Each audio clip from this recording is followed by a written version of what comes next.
You're listening to the Build Your Wealth podcast, episode number 46. Have you ever started your own business only to find out later that you don't love it? On today's show, we're going to be talking about changing gears in a business that you've created. I'll cover when to know it's time to make a change and how to do it. So stick around and have a listen.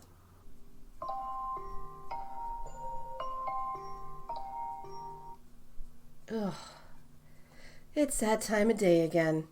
Time to get up and make someone else rich. Hi there and welcome to the Build Your Wealth podcast. I'm your host, Nicole Thompson. Over the years, I've taken the skills I've learned as a dedicated employee in multiple fields and turned it into a thriving six-figure online business to create a wealth of my own. Now I'm here to teach you how to do the same thing. I share my successes and failures as an online business owner with you to help you avoid the pitfalls that can come with being an entrepreneur in the online space.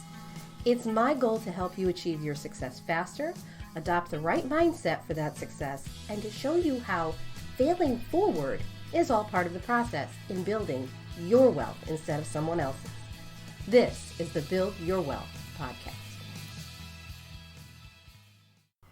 Hey there, welcome back to another episode of the Build Your Wealth podcast. I'm your host, Nicole Thompson. Thanks so much for tuning in again today. I'm super excited you're here today because today is a topic that speaks very closely to my heart. Because at the time of this recording, I'm in the throes of changing gears in my business myself. If you've ever started your own business only to find out once you finally got everything up and running that you don't absolutely love it, then this episode is 100% for you. Starting your own business is never a walk in the park. It takes a lot of time, a lot of effort, and a lot of sacrifice. So once you're able to get it to a point that it's making money and to where things are moving along rather smoothly, it can make it really difficult to decide to change direction if you find out that you don't actually love what you've created. You might struggle with feelings of guilt, frustration, and maybe even on some level a little bit of self-loathing. And you may feel like you don't have a way out of this beast that you've created. You also may be dealing with family members who argue that they stood by you while creating this business, and now that it's finally making some money, you shouldn't want to change. But the fact of the matter is that if you don't love what you wake up to do every single day, then you're really not living. In my opinion, we only live once, and life, it's too darn short. We need to be living every moment to its fullest, start each day with gratitude, and make huge strides towards living the life that we absolutely love to live. So why spend your precious time on this earth doing something that you don't love doing? There's no shame in realizing that what you've created didn't turn out to be everything you'd hoped it would be. If it's your first successful business, you know that you've put a lot of time and dedication into creating what you've created. So that can make it very difficult to transition away from it. But that doesn't mean it's impossible and that you're stuck where you are. As I said, this is a subject that speaks very closely to my heart right now because I'm currently transitioning from a business that I've created over the past 7 years. And I'm transitioning into an entirely new direction. I've managed to create a six-figure online business. It's a distributorship. And what it looks like today is vastly different from what it started out looking like when I first began. And while I've grown the business to a successful state, what I've grown to realize is what I've created is not necessarily a business that I love to wake up to do each and every day.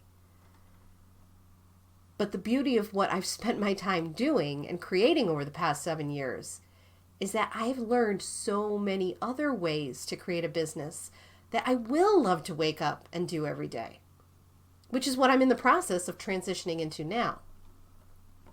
So the first thing I want to make perfectly clear to you is that just because you've worked hard to create whatever business you're working on right now There's no shame or guilt to be had with deciding to transition away from it. So how do you know when it's time to make that change? Well, basically, there's a number of things that you can watch for. The first and easiest thing to identify when it's time to make this change is if you wake up in the morning and you're not excited to do what it is your business has you doing every day. Basically, when you wake up in the morning, you should be excited that you get to do what you do every day. You shouldn't be dreading opening your laptop, walking into your home office, or going through your emails. One of the things that I found recently is that not only am I not excited to start my workday each day, but I'm also finding that every order that I'm working with seems riddled with lots of points of resistance. Sometimes it's that the manufacturer can't meet the due dates. Sometimes it's that the manufacturer doesn't have the inventory of the product that the customer is looking for. Other times it's that the customer doesn't end up happy with their order for some unknown reason. And I end up having to refund the entire order because despite doing everything in my power to make the order perfect, there's been something that hasn't worked out right in the many facets of order processing that make that refund unavoidable. Don't get me wrong, running a distributorship has definitely had some major high points. I've had huge orders, really massively huge orders. I've got customers that come back time and time again who are always happy with their orders and are the reason I continue my business for as long as I have. I've had weekends where I'm relaxing on the couch with my hubby when an order notification will come in on my phone. I've been walking on a boardwalk or on a beach on a vacation and had orders for thousands of dollars come through. So don't think for a moment that changing gears is an easy decision here. But what I've discovered in my several years in business for myself is that while I absolutely adore certain aspects of the business I've created, there are other aspects of the business that I just don't love anymore. And as hard as it is to pivot away from this business that I've dedicated the past 7 years of my life to, I know it's not my happy place anymore. Whether it's because the business has evolved into something that doesn't speak to my heart anymore, or whether it's that I've evolved in the different things I've learned that I can do to create and make a business more suited to doing the things that I really would love to be doing, to have a business shaped around the life I want to create for myself and my family, is irrelevant.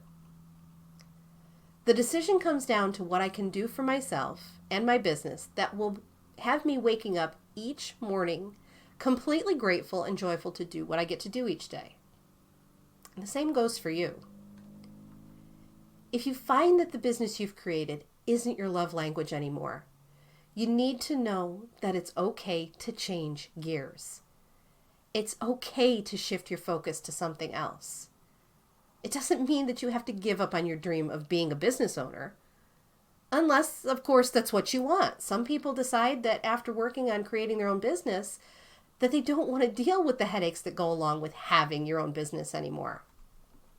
I have to admit that when I worked as an employee, there were definitely things that it was nice that I didn't have to do.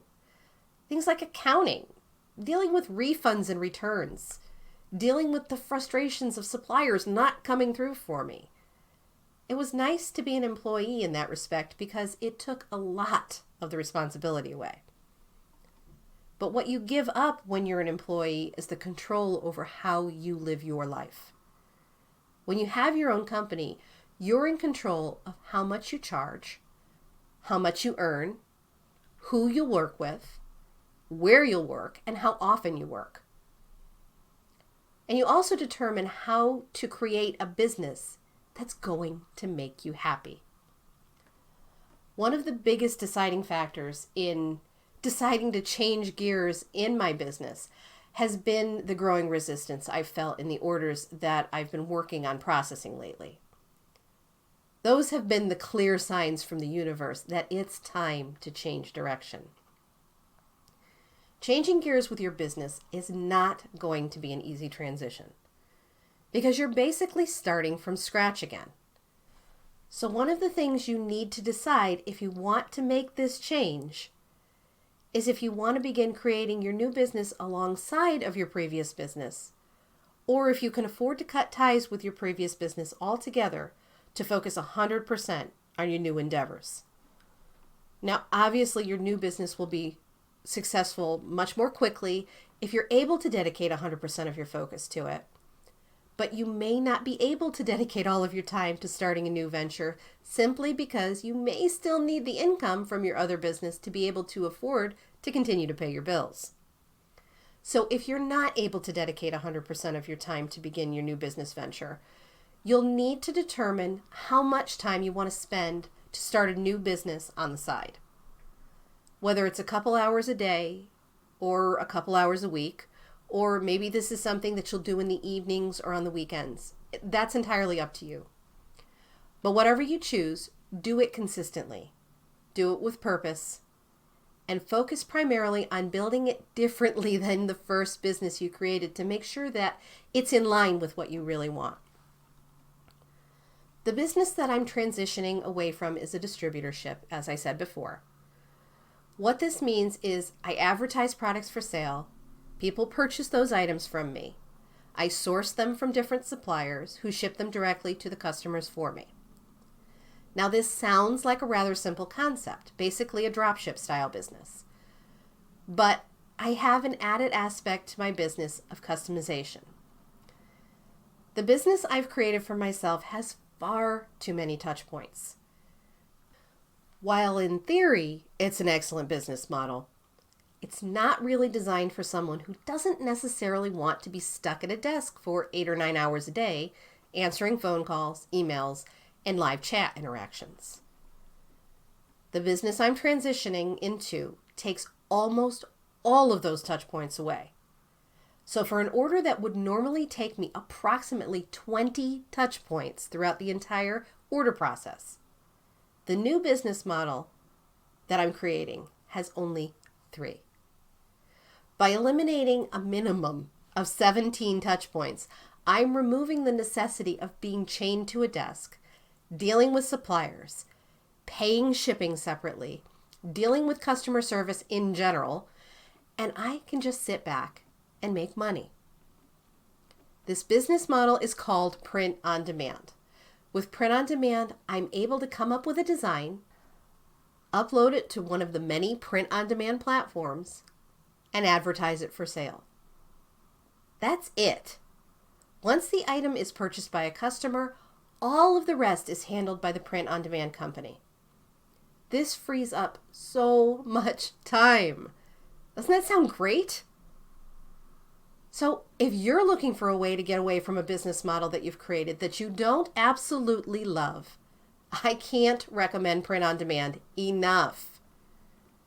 If you'd like to learn how easy it is to get started creating your own print on demand business, whether you're replacing an existing business, adding it as an additional stream of income to your current business, or if you just want to start your own online business from scratch, then you need to grab my new free guide. The Ultimate Print on Demand Starter Kit has everything you need to get your own print on demand business started today. To download your free copy, go to NicoleThompsonNow.com/starter kit. I'm so excited about this, guys, because it's super easy to follow and will really help you get started with your own print on demand store right away. I've been getting some really great feedback from the people who've used it so far, and we're able to get started with their own print on demand stores already. That link again is NicoleThompsonNow.com/starter kit. And I'll make sure that it's in the show notes too, so you can grab it there. I think you're absolutely going to love it. Thanks so much for tuning in today. I will talk to you again next week. You've been listening to the Build Your Wealth podcast. Thank you so much for tuning in today. Make sure you don't miss an episode by subscribing to the show. I've included any links to specifics mentioned in the show notes section below, so you can easily grab them there. I hope you'll consider leaving a review for me and let me know what you thought about the show, and if it helped you or resonated with you in some way, I'd love to hear about that too. Thanks again, and I'll see you over on the next episode. To your success.